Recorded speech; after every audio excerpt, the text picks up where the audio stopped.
everywhere on our free iHeartRadio app and on demand wherever you get your podcasts. I'm Scott Sands. Thanks for hanging out this afternoon. 12-time All-American swimmer, 5 SEC titles, the 2022 SEC Women's Swimming and Diving Scholar Athlete of the Year from the University of Kentucky. Riley Gaines is joining me now on the Scott Sands Show. We're also on Zoom. This video will be available on our website a little bit later on today. Riley, it's great to have you on. Well, thank you so much, Scott. It's great to be on. You know, I should have planned ahead. First of all, it's great to have another person from the SEC on the show here in Big Ten territory. I should have worn my Alabama Crimson Tide hoodie today. Well, you know what? I'm biased, but I do think the SEC is the best conference. I hope your listeners don't hate me. It just means more. Absolutely, it does. And Kentucky, I mean, the University of Kentucky's been coming along with football. It's not just a basketball school anymore. Yeah, they've done a really good job. Our athletic director, Mitch Barnhart, he's a phenomenal guy, and he's made strides in taking sports like swimming or like volleyball or rifle or those lower revenue sports and really boosting them. So he's done a phenomenal job.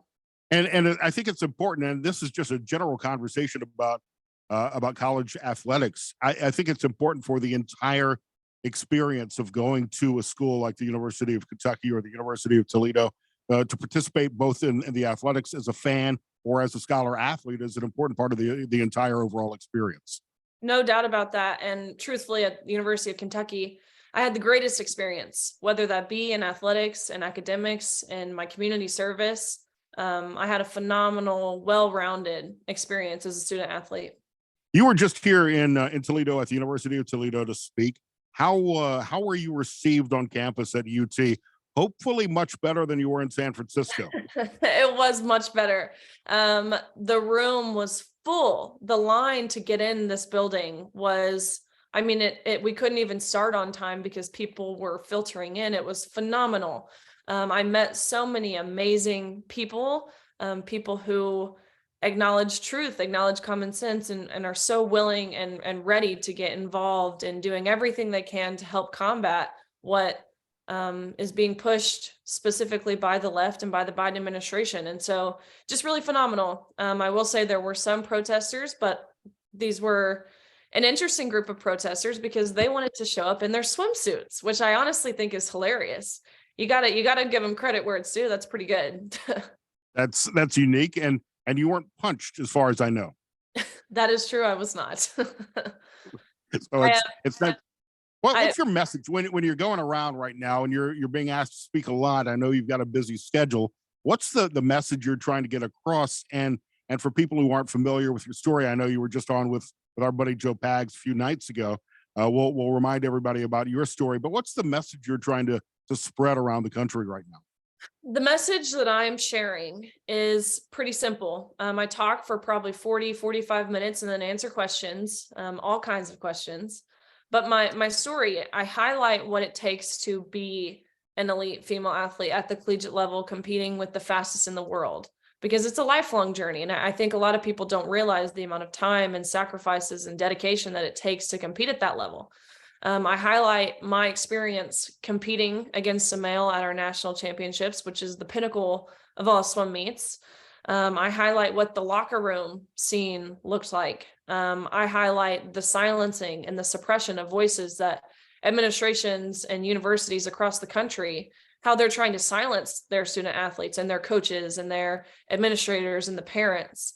So really, it's nothing opinionated. It's nothing hateful. It's strictly my experience. I share some views of other athletes who are scared to put their name and their face behind this issue. So it's nothing that's not even factually correct, something that actually happened. It seems like the secret to becoming an elite female athlete today is to be a mediocre male athlete. It does seem as if that is the secret. We have seen this time and time again. The left constantly likes to say that this is a non-issue. It's not really happening. I could rattle off hundreds of examples off the top of my head of this happening to girls of all ages, all sports, all divisions. It's crazy the amount of mediocre men who are competing and excelling in women's sports. And notice how that's not happening the other round. Yeah. The other way around. We don't have mediocre women who competed now competing against men at the highest level. It's not happening. We're talking to Riley Gaines here on the Scott Sancho Now, a speaker with the International Women's Forum. So Riley, let's talk about what put you in the spotlight, and I think I could be wrong about this. Somewhat reluctantly put you in the spotlight. About a year ago, you were in the nationals. You were swimming for a national title, and one of the competitors from the University of Pennsylvania was Leah Thomas, who was transitioning from male to female, and you essentially tied with this person in the competition in fifth place. Absolutely. That's exactly what happened. We swam that morning. We both qualified top 8. So we swam again at night and we tied. So we went the exact same time down to the 100th of a second. And so upon tying, we go behind the awards podium where the NCAA official looks at both Thomas and myself and says, "Great job.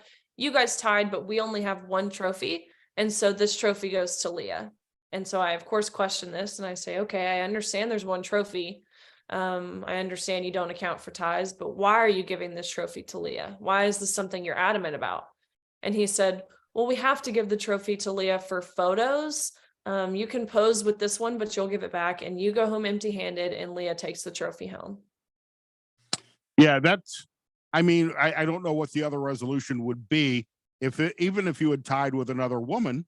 I don't know what the proper resolution to that would be, but obviously there are multiple layers to this entire story, because at the time I don't believe you even knew that you would be competing against this person, against Leah Thomas. We only found out a few weeks before. So Leah came out of nowhere about midway through my senior year. So midway through that same year, and posted these incredible times leading the nation.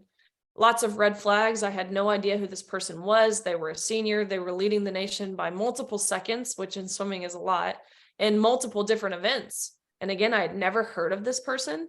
And it wasn't until a few days after these nation leading times were posted, an article came out very briefly in a very brief sentence, as if we were supposed to just skip over the fact that they said this. Way at the bottom in italics. Exactly. It said, "Leah Thomas is formerly Will Thomas and swam 3 years on the men's team at University of Pennsylvania before deciding to transition to the women's team," and then continued on with the rest of the article. As if it's not a big deal at all. Exactly. As if we were supposed to read over it and be okay with it. And so that the NCAA didn't ultimately decide that Thomas would compete against the women until about 3 weeks before our competition. What was the scene like amongst the other female competitors? It seems like you're the only one speaking up, but I have a feeling you're not the only one who feels the same way. Well, your inclination is totally right. Based off my experience and talking to these girls, both on my team, competitors around the country, 99% of them agree with everything that I'm communicating. But nobody wants to speak out, because then all of a sudden you're homophobic. You hate transgenders. You hate gays and lesbians. You're racist. You're homophobic, and every other bad name that you could be called. Absolutely. I've been called all of those things, which just almost becomes comical. And I hate to say it, because obviously those are terrible accusations, but they throw these words around. For simply saying there are two sexes, you will get called all of those names, including racist. I get called racist. I'm like, what does this have to do with race? But they'll throw any name they can your way, which devalues the words entirely.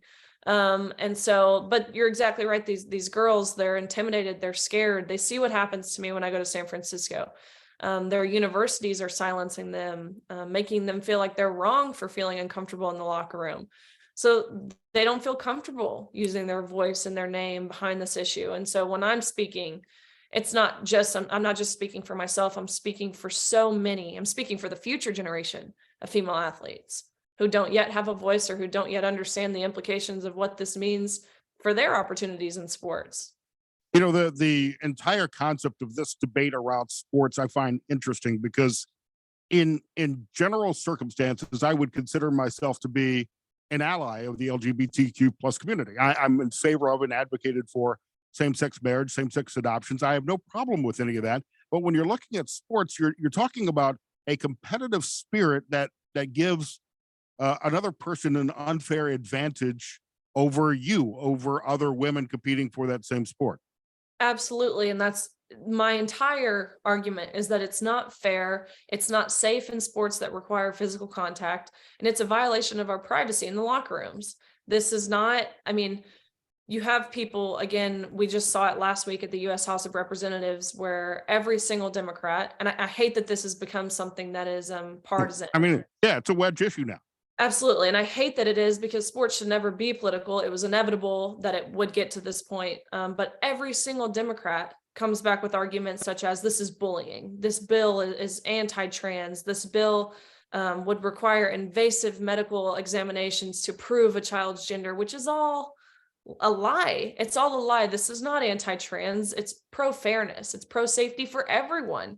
Everyone deserves safety, fairness, and privacy. That's not. Yeah, I'm not sure I want somebody checking the genitals of my kids to determine whether or not they could play. Right. But there are other things that could be done to identify the sex with which you were born. I think. And are you referring to Congresswoman Nancy Mace's amendment? You actually have an amendment named after you. It's the Riley Gaines report. Right. Yeah. It's I actually don't know, and I haven't, truthfully, I've talked to Nancy Mace several times, but I need to look more into this. But I'm specifically referring to many of the Democrats that come out and say that the Republicans just want to look at these children's trans youth genitals.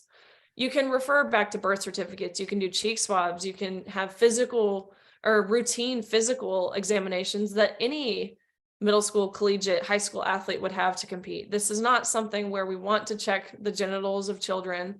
That's just silly. So we're talking to Riley Gaines here on the Scott Sands Show. How do you protect women and girls in sports? What's the solution? I think there's a couple different solutions. One of which being, of course, compete with your biological sex. This is a way that everyone can compete. It's a way that everyone is entitled to competition, to chances for success, to fairness and safety in their sports. I think in an ideal world, having a third category, especially in sports that are, swimming is a team sport, but it's individualized in a way that you compete for yourself, track and field. Having a third category, embracing the trans community in that way, I think it's a way, again, that can ensure everyone competes fairly. And in this solution, everyone can compete as themselves, as they present. Realistically, I don't know how that would work in terms of finances and in garnering enough people to play in these divisions or leagues. But I think there's already so much controversy around Title IX funding as it is. And if you start Absolutely. looking down pronoun lists, I mean, you could have a third category for transgender athletes, but then you're going to wind up with 55 different categories for every sport. Right. Unfortunately, that's the direction it would quickly evolve into. Absolutely. That's the problem. And so I'll acknowledge there's not necessarily, in terms It's not a great answer. In terms of appeasing everyone, there's no perfect solution, but I do know that the solution that should exist involves women not having to compromise anything. We're talking to Riley Gaines now with the International Women's Forum as a speaker, RileyGaines.com. Find her on all the social media as well. Riley, did you get to experience any of Toledo while you were here speaking at UT? I really didn't get to enough. I wish I did. Well, you're welcome back anytime. Anytime you want to come back and visit, let me know. Amazing. Thank you so much. I appreciate you. And Riley, thank you so much for your time. Look forward to our next conversation. Of course, me too. And roll Tide. No, go Cats. I'll give you a go Cats. And go Cats. The only thing I'll never say is I will never say go Big Orange. Perfect. I knew I liked it. Thanks, Riley. Of course. Forecast is calling for frost